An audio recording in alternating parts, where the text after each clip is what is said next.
We're going to court? Okay. The setting: United States, northern neck of Virginia. The situation: bought land and built a house on it. Back when my wife and I were much more newlywed than we are now, we hired ourselves an architect and went whole hog on having our cozy little dream home designed. Whilst this was being done, we went shopping around for a parcel of land on which to have it built, which went quickly and easily, and we even got a pretty nice deal on a half-acre lot that was just far enough back in the sticks for us to be happy, but close enough to our jobs that it wasn't much of a commute. Best part of all? No homeowners association. There weren't any active back in that area because, point blank, it was full of poor people back there. Dirt poor country types and working poor wage slave types. We made very sure with our lawyer that no previous owner had ever had the title amended to allow for any HOA nonsense as well, because that's a thing some real estate developers like to do.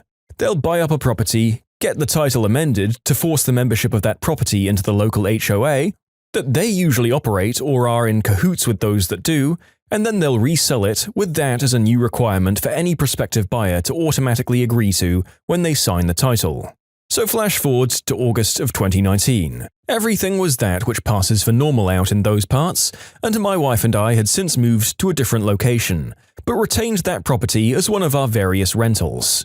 It was our dream home for several years and we kind of loved that place. Moving was tough. It was a good neighborhood out there and folks were very welcoming. Then a company that's totally not named Ryan Homes or anything even slightly similar came in and spent some years buying up everything out there that got to the market and pressuring folks into selling, which worked out for them only too well. And of course, they gentrified everything. For 3 years and some change, there was a massive amounts of the old being torn down and hauled out and the new being built up and sold. The HOA was built right into it all because of course it was.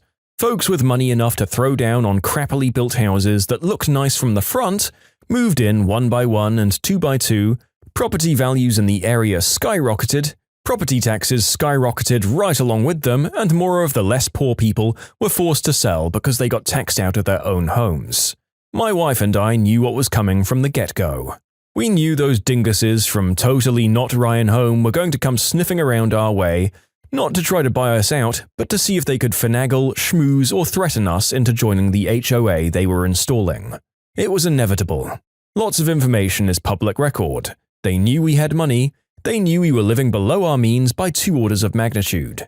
They knew we clearly meant to be exactly where we were because we sure didn't have to be. And they knew they didn't have a snowflake's hope in heck of pricing us out on taxes. So they tried nagging us to death and coming right up to the line on harassment. Always to talk to us about joining the HOA. They failed.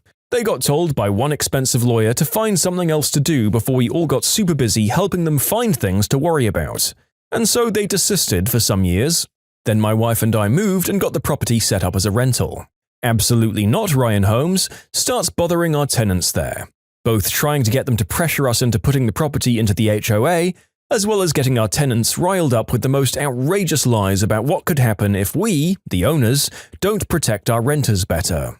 My wife and I were livid after hearing about this crap, so we got a hold of definitely not Ryan Homes to let them know that this was our formal request that they stop bothering our tenants, and that all further communications would be from our really expensive lawyer. They must have assumed we were bluffing, or maybe whoever was in charge of thinking that day didn't show up for work, because they just kept right on with their nonsense. It got so bad that they were even sending fake but convincing-looking envelopes with eviction notice that, upon being opened, said, "Could be what you find in your mailbox one day without our wondrous HOA," and containing information about the benefits of the HOA. We gathered it all up and got the tenants to talk to our lawyer and got the police involved to get the ball rolling on harassment investigation. Another formal request to cease and desist was sent to Never Ryan Homes by the very expensive lawyer, which they utterly ignored again. I think their guy that's supposed to come to work and think about things quit a long time ago. Maybe he never told anyone. Maybe nobody noticed. Whatever the situation on their end was, when my lawyer talked to their lawyer told my lawyer that their client was doing everything legally and that if we wanted to pursue the matter in court, that was what we'd have to do. So we did. I'm not sure what kind of lawyer magic my lawyer and his fellow legal demons worked on this front, but we were in court for one single hour when my lawyer and their 4 lawyers and the judge had a private talk after the preliminary hearing. Half-hour after that, and the lawyers from Maybe Ryan Holmes came back into the courtroom looking like a quartet of cats that had been peed on. My lawyer takes a seat beside me and says, "They're going to settle." And I said, "I didn't think we were that far along into this yet. What happened?"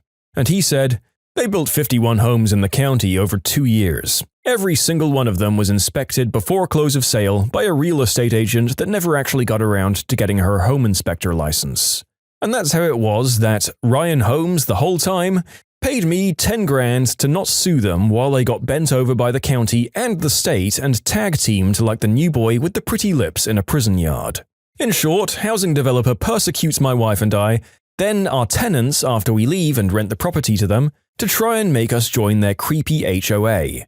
They then take us to court to get anything done, at which point my lawyers let the judge know that everything the developer built in the area was unlawfully sold because the home inspector wasn't actually a home inspector, and all the legal documents she signed off on during every closing on every one of those units in the whole county were invalid. The developer gets throat-punched repeatedly by the county and state for probably millions of dollars in fines and fees and settlements with homeowners that were sold properties that were never lawfully inspected before being turned over. I got 10 grand in the settlement, which my wife and I gave to the tenants in that property because they deserved it and we really didn't need it anyway. We don't have Ryan Holmes where I live, but yeah, nothing that's been written in this story surprises me from anything I've heard about people and companies associated with HOAs. Until someone shows me an example otherwise, I'm likely going to go into every story that has those ominous 3 letters stamped on it, just assuming that they are the jerk by default. But hey, maybe you'll all prove me wrong one day. The fake letter of eviction is more or less par for the course with these sorts of stories, and also a great indicator of just the levels they're willing to stoop to in order to scare and bully regular people into their nasty, messy local bully cliques. I've done some more reading in the comments of this particular story, and it seems like Ryan Holmes, totally not Ryan Holmes, has a repeat history of corralling poor unwitting souls into HOAs, as well as just building terrible houses that develop major problems after 10 years or so, and just sit and reap all sorts of money off their prisoners until the cows come home, according to our commenters. So yes, probably not Ryan Holmes are the jerk here. Don't join HOAs if you can avoid it. Well done, author, and the lawyers, I suppose. Bonus points to the author for just straight up giving a cash present to their tenants. Am I the jerk for making my wife think our son was missing? My wife has a horrible habit that I discovered 2 months ago. We were ordering lunch on the Subway app, and I told her to pick the location that has a drive-thru. That way we don't have to go inside and take the baby out of the car just to clip him back in a few minutes later. She told me it's not a big deal to leave the baby in the car to run in and pick it up really fast. I had no idea she ever did this. I told her I wasn't comfortable with her leaving him in the car alone even for a minute, and she told me she's been doing it since he was born and it's always been fine. She told me she does it to pick up food, run into the post office or pharmacy, among other things. I was floored. We don't live in a horrible area, but it's also not super safe either. I told her not to do this ever again. My former coworker was notorious for doing this. I don't want to bring my baby in, so I'll just run in quickly. Everyone told her it wasn't safe and she didn't listen. Until one time she was in a store, someone saw the baby in the car and called the police. The baby was taken from them and CPS were called and an investigation was opened. Once they determined that she had done this repeatedly, they determined the child wasn't fit to return. Her husband had to file for divorce and petition the court to get custody of his baby back. It was a huge mess that took a long time to settle. So anyway, my wife told me that she had never actually stopped to think about the potential dangers and that she had stopped doing it. Well, yesterday as I was driving home from my brother's house, I spotted her car at the gas station near our place. It was parked in a spot up front and not next to a pump, so I figured she stopped in to grab some snacks, which we like to do. I decided to stop and go in and say hi and get some food, and I pulled in and parked next to her. However, when I got there, I was furious to find our son in his car seat. The car wasn't even locked. I don't know what came over me, but in that moment I decided to take my son and put him into my car. He's got a seat in there too. I then drove to the other side of the gas station parking lot and waited for my wife to come out. It took 6 minutes for her to appear. When she saw that he was gone, she looked stunned for a second and then started to frantically look around and cry. I didn't let it go on long after I saw this. I saw her pull out her phone, presumably to call 911, and that's when I pulled my car around to her. I parked, got out, and walked around to my son's door and opened it to show him to her. She looked extremely relieved and then extremely angry, with her asking me why I took him and why I did that to her. I told her that she needed to learn her lesson and that she had promised to stop leaving him in the car and that she was extremely irresponsible. It was so easy for me to pull up and take him. No one else at the gas station even noticed. So if he really was taken, there would have been no help and it would have 100% been her fault. She proceeded to call me cruel and psychotic and tried taking our son out of my car into hers. I said no, and that I would be driving him home, and I left. She came home not much later, but ignored me for the rest of the day. Today, she acknowledged me by saying she wanted an apology, and I said absolutely not. And she's the one who should be saying sorry. She's been guilt-tripping me for the rest of the day since, saying no mother should experience the fear that I put her through. I'm updating this sometime later. I sat my wife down this morning and did apologize for the way I went about things, but said I wasn't sorry for caring about our son's safety, and in the moment it felt like she needed a huge wake-up call. She apologized for lying and continuing to do this unsafe practice. I asked her why she seemed so casual about what she was doing. Most parents I know, myself included, are on the paranoid side when it comes to their kids, and she's been doing this for so long without seeing an issue.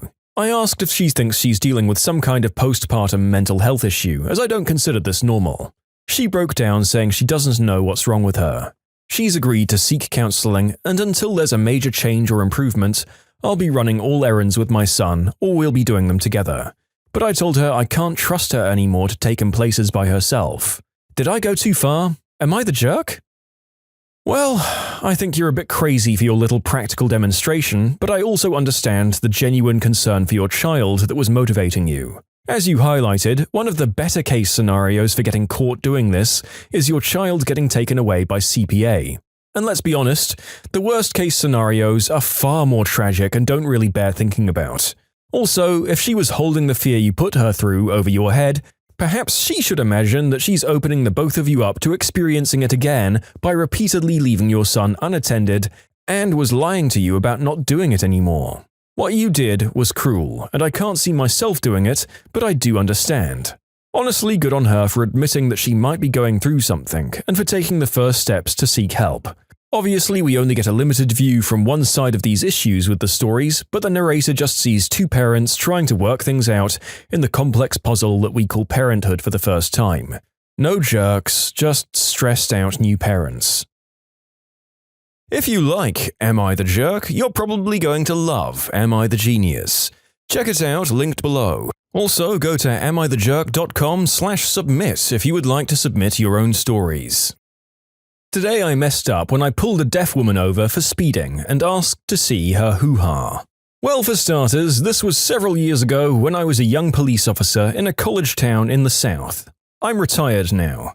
To set this up, our department had been teaching us American Sign Language to help officers serve the public. I was all about learning sign language and picked some up pretty quickly. Or so I thought. Well, one night in summer, I was on traffic enforcement looking for drunk drivers, and at about 1 a.m. I stopped a car for speeding. As I approached the car, a young and very pretty co-ed was driving. I start talking to her, but she indicates that she's deaf. Now, I still had the ASL for police officers class from a week ago, fresh in my mind, and I think to myself, great, I get to use a new talent in the field. I indicate that I can sign, and she smiles. So far, so good. Now, I need to add that I was nervous, since this was the first time I'd used this on the street, and she was very pretty. I then signed that I needed to see her driver's license. A look of terror crossed her face, and my cop radar went off. I was thinking, what have I stumbled upon? I'd dealt with people that didn't have a license, and were dangerous or were drunk and had warrants out for them. I again signed that I was a police officer, and I need to see her driver's license now, and put my cop face on. I also remembered that to a deaf person, the look on your face is equivalent to your tone of voice, and apparently I was near screaming with my look. Now, to add to this, it is 1 a.m., it's very dark on a side street, and I'm a 6'2", 230-pound man, and she was about 5'2" and maybe 100 pounds tops. This poor girl was freaked out. I finally realized I haven't stopped a serial killer and simply ask, well, why? To which she looks down at her crotch and shakes her head violently no. Well, my little pea brain begins to gather information, and I realize that I'd been lazy in signing the sign for driver's license and instead had been signing, "I'm a police officer, show me your vajayjay." I still cringe at that, and I must have lit up the road with the 1.1 gigawatt red face and look of embarrassment and horror, which caught her off guard, because she had been on guard 100% at that point, and she realized that I wasn't a rogue police officer using my authority to take advantage of her on a dark street, but just a cop that sucked at ASL. Well, she started laughing at me, and it had to be the relief she felt, mixed with the humor of what I did. It took several minutes for her to compose herself, and I just stood there and took it, looking as sheepish as I ever have. I earned every second of her laughing. I just kept apologizing over and over. I'm glad I got those signs right at least. Needless to say, she did not get a ticket, but a story about this well-meaning but dumb police officer that severely messed up a traffic stop. In short, I pulled over a pretty deaf woman and asked in ASL to see her driver's license, but mistakenly signed for her private parts instead of said license. Hilarity ensues. Whoops! I think on the whole you probably brightened this lady's day a little by giving her a great story. As someone who lives in a country where he speaks his second language on a day-to-day basis, I can tell you that the pitfalls in between any two methods of communication are treacherous indeed. The look of blank incomprehension or horror is something that can make you cringe for days or years to come when you say something stupid, but eventually it does become funny, as all tragic and dreadful things do with time. Plus, if my cases are any indication, it will provide your friends with loads of laughter, even if that hilarity eludes you. It's truly incredible that you mixed those words up due to lazy signing, and with any luck, you may be a little more cautious going forward. But also, what a great skill to learn to further your ability to help out the community more. Props to the police department or wherever the heck your little town is for offering that program. This happened some months after I got my driver's license. I, at the time a 19-year-old girl, was driving through an 8-lane roundabout when a car struck me. This is a horrible roundabout with lots of traffic, very fast, and there are no lines on the ground to see who crossed who. Anyway, I get out to see the damage, and the guy driving the other car comes out screaming at me, cursing and yelling that I'm a stupid girl. It's my first accident and I'm scared and I almost want to cry from the shock of the accident. But my little cousin is in the car and I don't want to scare her. As I'm walking around trying to take pictures of the car, the guy keeps yelling at me that it's my fault. He threatens to call the police and have me arrested because I'm a danger. He says he'll tell them that he was going straight and I was turning. He keeps repeating it until I realize what he's saying. Driving straight? On a roundabout? Cue malicious compliance. I tell him not to worry with the police. He's completely right. He was just going straight and it was me who was going around. Let's sign an accident statement. He's completely on board with this, writes it and signs. He truly believed that he was in the right and had proof now. He was so confident that I started to doubt myself on the way home. Later at the insurance office, they told me they don't normally have such easy cases. My damages were paid in full and they even gave me a replacement car while mine was getting repaired. Such a stupid girl. After posting, I thought I could explain a few things that keep coming up. He didn't go straight through the middle of the roundabout, he sort of went on a tangent to the inner circle. If that makes sense, the shortest route crossing all lanes, which could have ended up worse to be honest, he went straight to the inner lane and then tried to leave straight out. I know it's hard to imagine if you've never seen a 6 to 8 lane roundabout. Wow, well not only did you get your car repaired, it sounds like you avoided dying pretty narrowly, and you got full documented evidence that you were neither to blame nor the jerk. I don't know what planet this gentleman was living on that he thought that driving straight or tangentially, as this case may be, would get him off scot-free in a court of law, or how many accidents he'd accrued leading up to this situation. My money would be on more than one. Also, screw ever having to drive on an 8-lane roundabout. I will do everything in my power in life to avoid ever being in a situation where I'm in a 6 square meter metal box being dragged in orbit around one of those vortexes of death. I'm prepared to bet that they have very high rates of accidents. When you subscribe, make sure to hit the bell to turn on notifications. Put the playlist on in the background to finish listening to all the stories. Or if you want to check out some great music, check out easymode.com. If you like Am I the Jerk, give Am I the Genius a shot. Everything linked in the description.